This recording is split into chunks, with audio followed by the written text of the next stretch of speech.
Shaun Hendy was one of the leading COVID voices during our COVID pandemic in New Zealand. And now he's released a new book, The COVID Response, all about it. He's here to talk about it with us, and he joins us now. Hi, Shaun. It's a pleasure to have you on today. Kia ora, Blake. It's a pleasure to be here.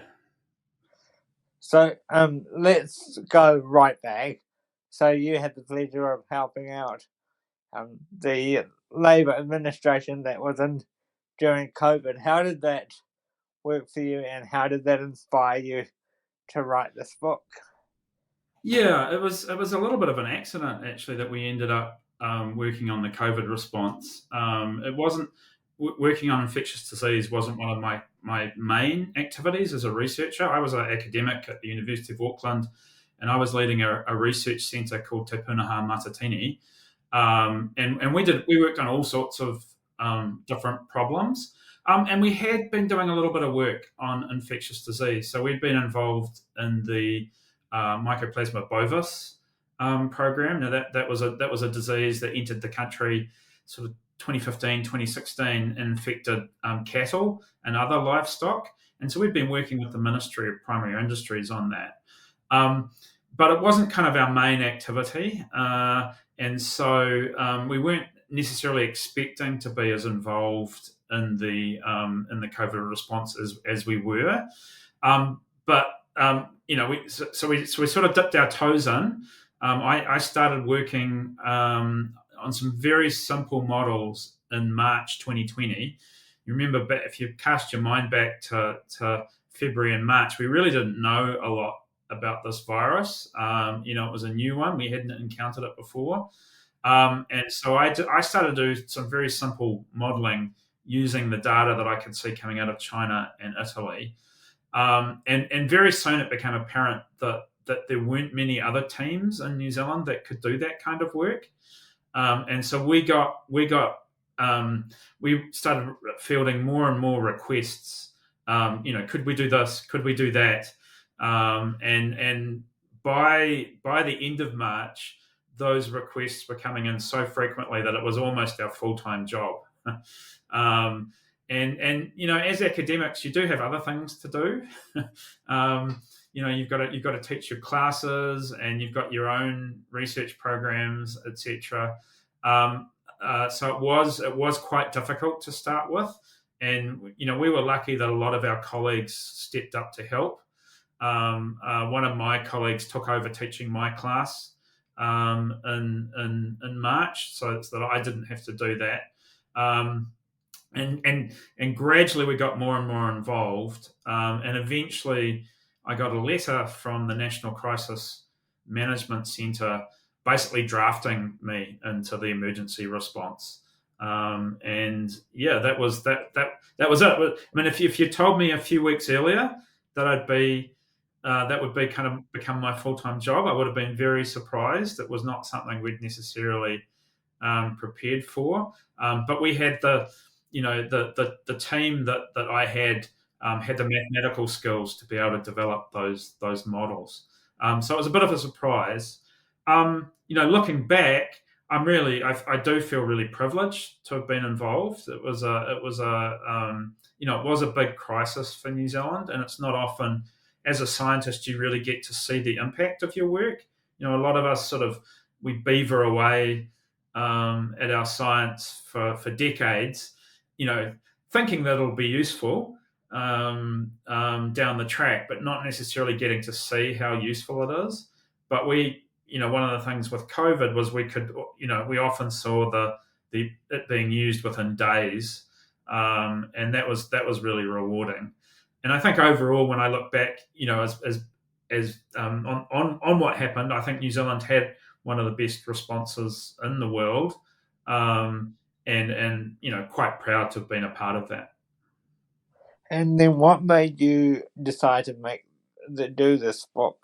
Because obviously your modelling ended up being world leading, so that's something to be very proud of.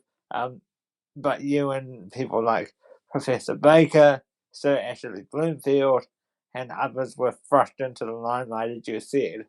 So what was the process of settling down from the COVID period and then writing this book? Yeah, this is actually my fourth book.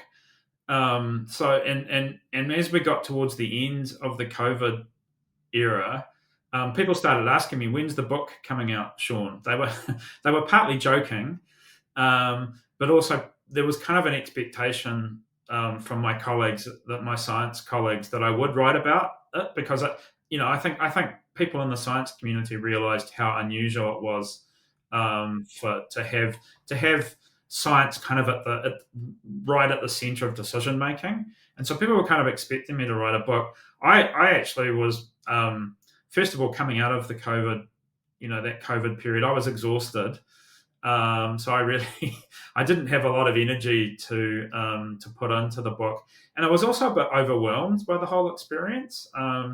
Trying to make sense of it. I couldn't immediately make sense of it. Like, all the work we'd done. It took me a while to really get my head around it, and then in terms of writing a book, I really struggled to think, how am I going to do this when so many people contributed? How could I tell that story, when I was just, I was one part. I mean, a very visible and prominent part of the response, but there were an enormous number of people involved behind the scenes as well. How could I sort of tell that story? And so I struggled with that for about a year. And then I think, I did think, well, it's important to leave a record for the next generation. We won't be the last group of scientists that has to confront a pandemic, unfortunately. And so I did want to leave that record. What are the things that we learnt along the way? What are the things we thought we got right? What are the things we thought we got wrong? I thought it was really important that I actually put that down on paper. And so I thought, I figured out that well, I can't tell the whole story. It's gonna take a professional historian, to sort of sit down and really do that. So I can tell, the story of what happened to me, and the events that were happening around me that I had sort of direct contact with, and that was still a pretty good story. And so that's what I set out to do, and it still took me about 18 months. I started mid 2023, and handed over the first draft manuscript towards the end of last year, 2024. So it was a big project, and yeah, it was quite a lot of work. Finally, before I hand over to Paul to ask some questions, like you mentioned to Jack Tane recently in your interview for Q&A that Delta was one of the hardest things to go through in the whole pandemic. Why would you pick Delta as opposed to Omicron, the regular strain, or any of the other strains that we had? Yeah, I mean, so Delta, I think, in my opinion, was the trickiest of the variants, and I mean, there's two reasons for it. I mean, over time, we saw the variants become more and more transmissible. So we had the Alpha variant, which we didn't really experience here in New Zealand, but which caused the big winter wave in the northern hemisphere. So over sort of December, January 2020, 2021, Alpha drove a big second wave in Europe and the US. And then Delta was even more transmissible than Alpha.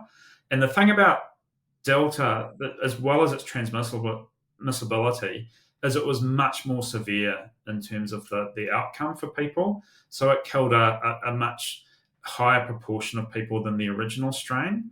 And then Omicron came along, and while it was much more transmissible, um, it was a milder strain. So it was still dangerous, but not nearly as dangerous as Delta, and slightly less deadly than the original strain. And the variants that we've seen since have all been in that Omicron family. So it seems to have settled into this pattern. So from my perspective, that was the one that was the riskiest, and of course, it made it through our MIQ somehow. We still don't know exactly how it did. Got into the community in Auckland. we were really, really unlucky that there was a big super spreading event before we were even aware that there had been an outbreak. There were hundreds and hundreds of people infected. There'd been a big church service where several hundred people had become infected. And so it was, at that point, it was really out of control.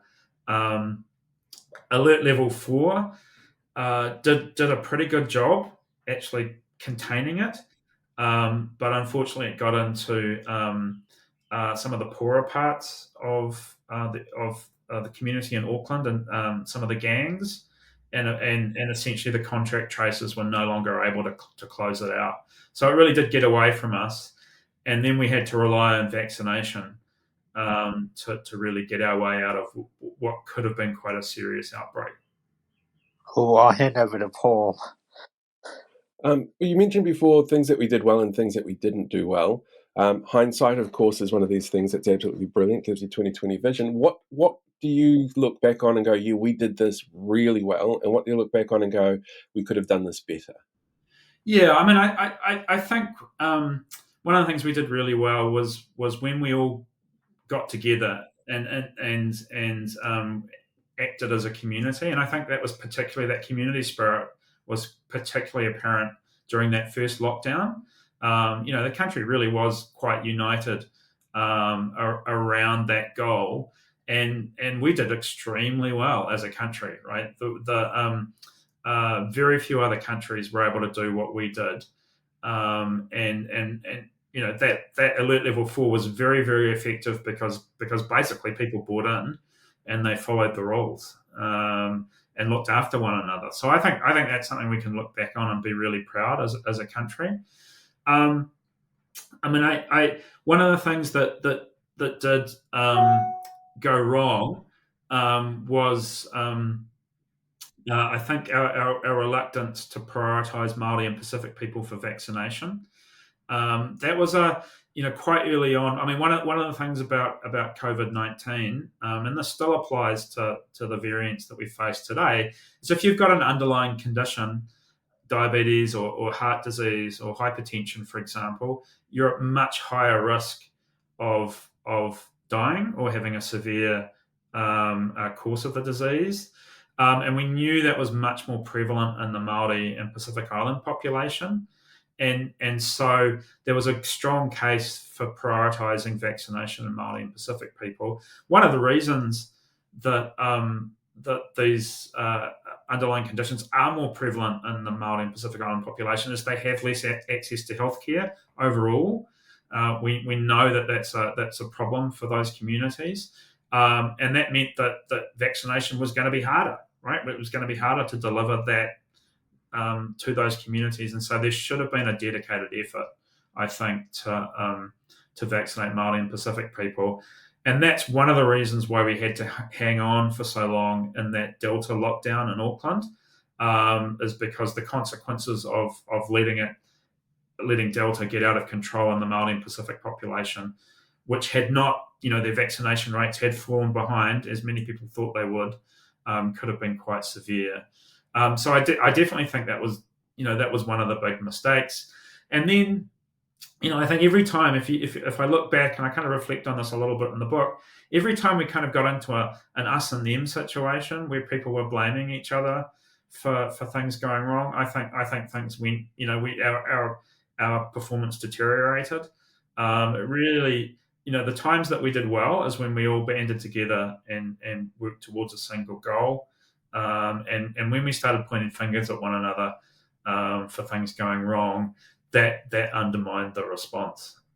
So that my general conclusion was the most important, the biggest lesson for people facing future pandemics is that you've really got to face it as a community. You shouldn't be dividing the population in any way. Now, speaking of dividing the population, the vaccines, when they came out, scared a lot of people because they don't understand the science or what had been leading up to the vaccines coming out when they did. From your perspective, how much of a game changer was that vaccine when it first came out? And were there any issues with the fact that it seemed to take a little bit longer to get the vaccine to New Zealand than it did for other parts of the world? Yeah, I mean, so it was really exciting just when we got those first results for the mRNA vaccine. New Zealand had we'd sort of laid a bet. I think we had four different vaccines that we'd arranged pre-purchase agreements for. But the vaccines that were showing the most effectiveness were the new mRNA technologies. And just people still might not fully understand it. But mRNA is what it's a copy of our DNA that our cells use to manufacture proteins within our cells. So, and the virus, the coronavirus that we were dealing with, its genes are actually coded in RNA. And so the mRNA that was in the vaccine was actually a piece of RNA that was in the virus, and it told our cells to manufacture one of the proteins that makes up the virus. So it was basically acting like a virus in us, and manufacturing a piece of that virus, and that allowed our immune system to recognize the virus when it entered our bodies, and stop us from getting infected. In fact, the early on, the against the earlier variants, right up until Delta, was actually very, very effective in entirely blocking infection. So that if you've been vaccinated, you're actually protected against infection entirely. And that meant that you wouldn't pass it on to other people. Even if you had a mild infection, you were less likely to pass it on to other people. So it was a game changer. And we were really lucky to have that technology. I think this pandemic, and in terms of the delivery, I know it was really contentious at the time, and yeah, we weren't in the first batch of countries that got the vaccine. I mean, there are a number of things that meant that we were never going to be. Like there wasn't much we could do about that. I mean, one is that we don't manufacture our own vaccines in New Zealand. We're too small a country to do that. It's not cost effective for us to do that, and so we didn't have any manufacturing capacity ourselves. And many of the countries that did get the vaccine early did have that capacity, and so it makes sense. It's understandable why those countries would have said, "Hang on a minute, we're not going to start exporting this vaccine until our own population has got it." There were some countries that did deals to get early access to the vaccine. So Israel was one of those countries. It basically did it. It was able to negotiate earlier access because it basically offered the pharmaceutical companies big trials of the vaccine. And so, first of all, Israel, it had an ongoing outbreak, so there was plenty of virus around. So it was a good place to offer these trials. It also had it had an integrated health data infrastructure. So basically, the Israeli government had a central database of everybody's health outcomes. We did not have that in New Zealand. We had, our system it was very devolved in those DHBs. If people cast their mind back to 2020, our health system was run by DHBs who all had their own different systems. So we didn't have a single health data system. We couldn't have offered that to the pharmaceutical companies. And even then, I think there were some ethical issues associated with just giving your data, giving your citizens data over to pharmaceutical companies without consent. So even, I do think that there were some ethical concerns potentially around Israel doing that. But it did mean that they got early access to the vaccine. And of course, it was a very successful vaccine. So ultimately, that decision by the Israeli government did save a lot of lives in Israel. In terms of the disinformation that we saw around vaccines and the COVID response, and it sort of cropped up its own little cottage industry these days. We have, reality check radio, for example, is born out of people who were very anti these kind of mitigation factors. What's your kind of general overview on how come people don't seem to understand the processes or the sciences or the logic and reasoning behind the steps that we took and the outcomes that we were expected to get from those steps? Yeah, I mean, I think there's a couple of things that that happen. I mean, one is, actually New Zealanders did actually get vaccinated at a much higher rate than we thought. I remember talking to some of the Ministry of Health people, sort of early 2021, and they were quite pessimistic, and they were kind of basing their expectations on our flu vaccine uptake, where even health professionals, only about three-quarters of health professionals regularly get the flu vaccine. So they were kind of basing their expectations on that. And so people did actually turn out. And so I think, my take is that disinformation for most of us didn't have a big impact. But for a small number of people, maybe they've had negative experiences with the health system. I mean, our health system's certainly not perfect, and many people will have had disappointing experiences with the health system in different ways, and that might make you skeptical about a health system that's suddenly turning up with this magic bullet, and insisting that you make use of it. So potentially that was, that created fertile ground for the for disinformation around the vaccine.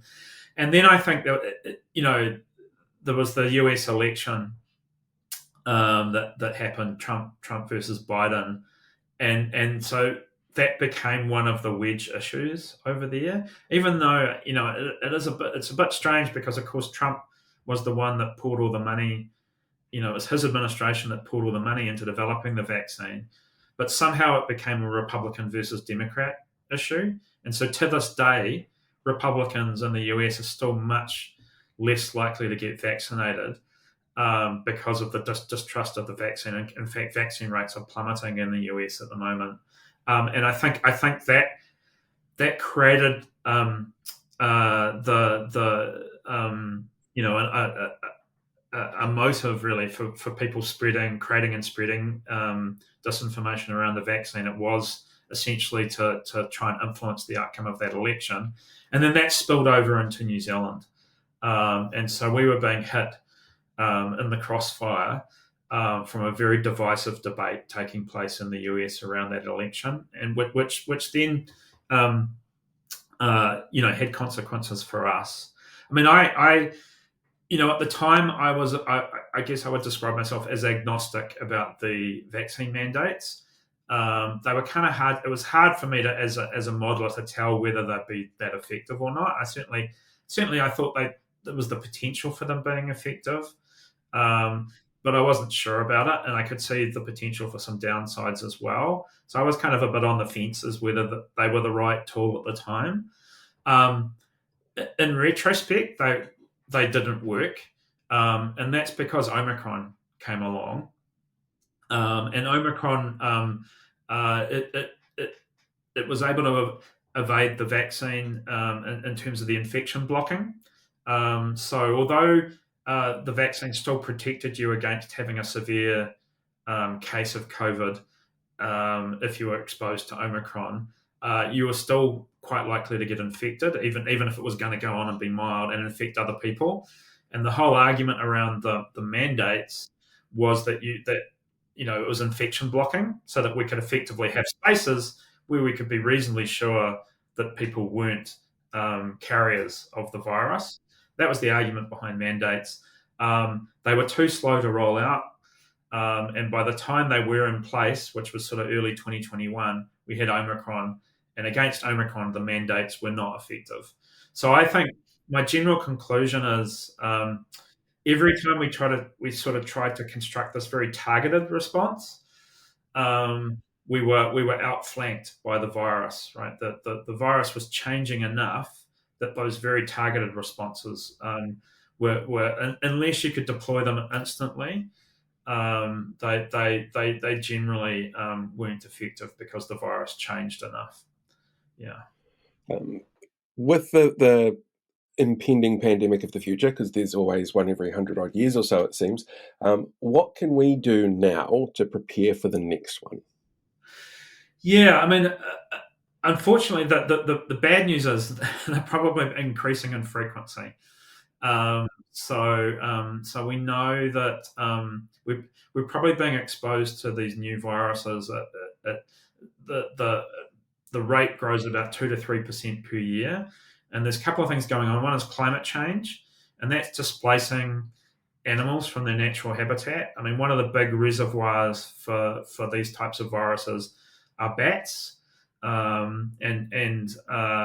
carry millions of these viruses, and we've been exposed to just a tiny fraction of them. So our immune systems don't know anything about these viruses that live in bats, and climate change is meaning bats are having to change their habitat as the climate shifts. And so we're coming into contact with them more often. And also, we're destroying more natural habitat quite deliberately. And so, as we do that, we're encountering these viruses more frequently. So I actually think, we need to expect pandemics almost every decade. Now, they won't always be as severe as what we've just been through. And they won't always be as severe as the 1918 pandemic, which of course was very, very challenging for New Zealand. So we do need to start preparing now. One of the things I think we need to look to, and this is particularly watching what's happening in the US at the moment, where they really are dismantling their science system and public health system. That this points to a world where we're not going to be able to piggyback on what the Americans have been able to do in the past. I mean, we were very lucky that they put a large amount of money into that vaccine development, their Project Lightspeed. That may not happen next pandemic. And so, how are we going to cope if we're not able to, or it becomes harder to access a vaccine? My suggestion is that we partner more closely with Australia. Australia does have some vaccine manufacturing capability, and it's actually ramping that up now. And so I think we should be a partner with the Australians around vaccines and around a lot of other aspects of our response. They actually had a very similar pandemic experience to us. It was probably tougher over there, to be honest. They spent more time in lockdown than we did, but they still went for that elimination strategy. And ultimately, our borders are quite strongly integrated as well. Our border control systems, we can travel visa-free to Australia, most of us as New Zealand citizens and residents. So it makes sense for us to sort of maintain a common pandemic stance and common pandemic preparedness. And so I think that would be my main suggestion is establishing deeper links with Australia. They've just set up an Australian Centre for Disease Control. I think we should be either co-investing in that centre with them, or basically building a sister agency here in New Zealand.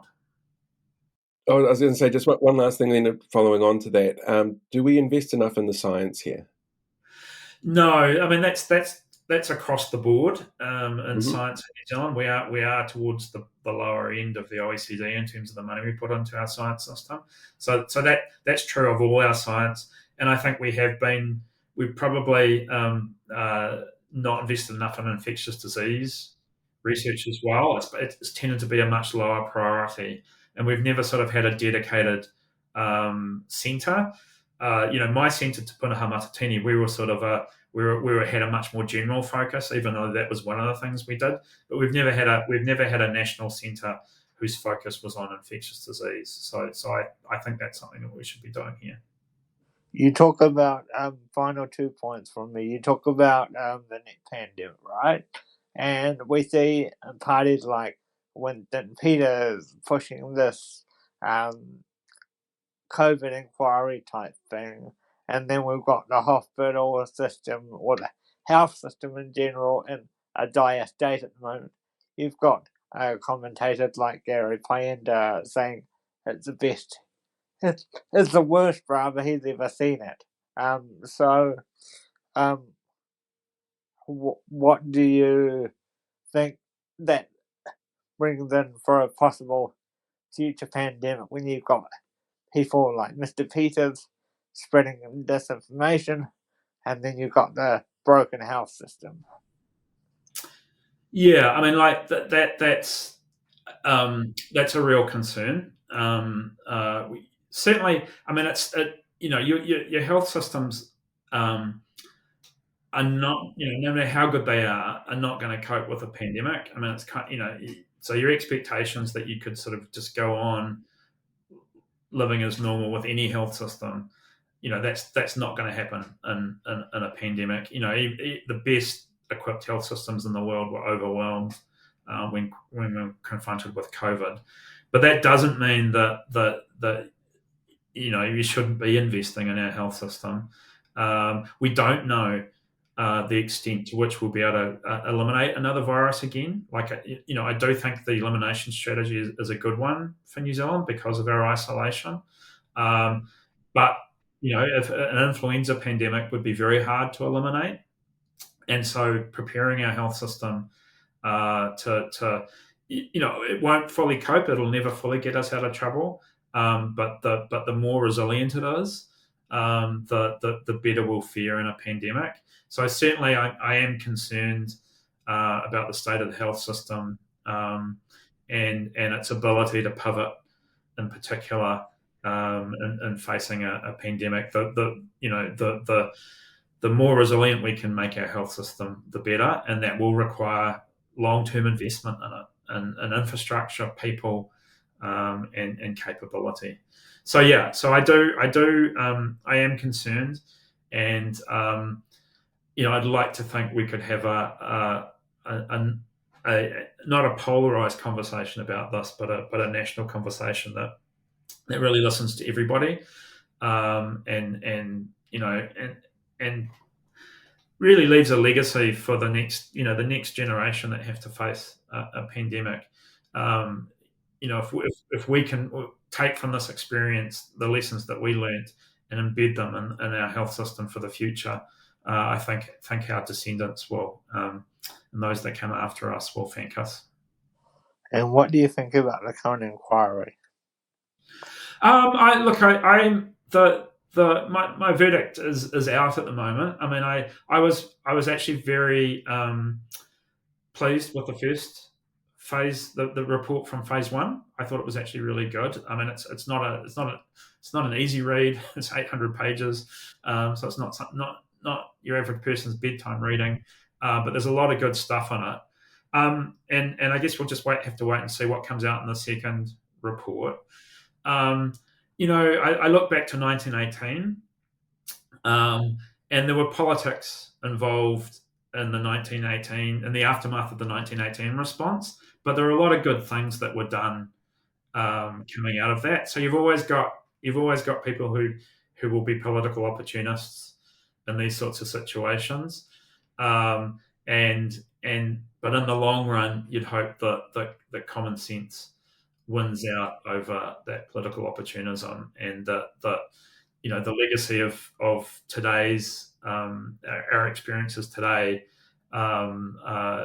puts us in good stead for the future. So we'll see what comes out next year in the second report from the inquiry. But my general feeling, looking back at 1918, is that good sense will prevail over politics of the day. Well, I want to say, unless Paul's got anything else. Just one last question. Where can people find the book? It's available at Bridget Williams online, so you can go order it, and they'll put it in the post to you. Or I think it's now out in most bookstores, Whitcoulls or Paper Plus, or your local independent bookstore would be good places to go look for it.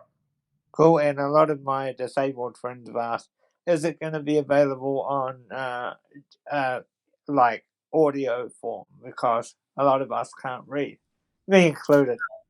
Yeah, it will be. There will be an ebook that you can then use some reading software for. Unfortunately, Bridget Williams is as an independent publisher, we can't. It's too expensive at the moment for us to do audiobooks. I would like to look into how we could fund an audiobook, and if there is someone listening out there who would like to give us a grant for that, we'd be willing to do it. But it's too expensive in the New Zealand market at the moment to to make audiobooks, unfortunately. But it will be available in ebook format. Fair enough. Thank you for joining us today, Shaun, and please stay with us.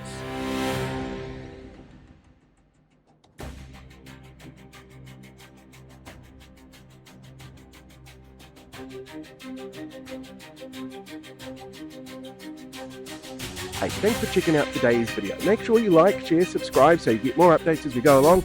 We deal with these guys for the rest of the year.